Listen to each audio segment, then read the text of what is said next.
மனம் திரும்பு. இது அனுக்கிரகத்திற்குரிய காலம். எதற்காக என்றால் நீ மனம் திரும்புவதற்கு. இந்த அனுக்கிரக காலத்தில் நீ மனம் திரும்பினால் உன் மேல் இருக்கிற தேவனுடைய அனுக்கிரகம் உனக்கு நிறைய நன்மைகளை கொண்டு வரும்.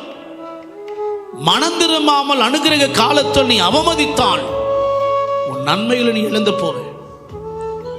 வேதத்தில் தாவீதோடு கூட ஒரு நாள் வந்து நாத்தான் எனப்படுகிற தீர்க்கதரிசி வந்து சொல்றார், தாவீது, நீ தேவனுக்கு முன்பாய் பாவம் செய்தாய். அந்த பாவி நீதான், அந்த மனுஷன் நீதான். You are that sinner. நீதான் அந்த மனுஷன். மரணத்துக்கு ஏதுவான தவறு செய்தவன் நீதான் என்று சொல்லும் பொழுது, அது சொன்ன மாத்திரத்தில் தன் இருதயம் குத்தப்பட்ட உடனே தாவீது தேவ சமூகத்தில் மனம் கசந்து அழுதான். உடனே மனம் திரும்பினான். உடனே மனம் திரும்புவோமானால் தேவனுடைய அனுக்கிரகம் நம்ம இன்னும் உயரத்தில் கொண்டு போயிட்டே இருக்கும்.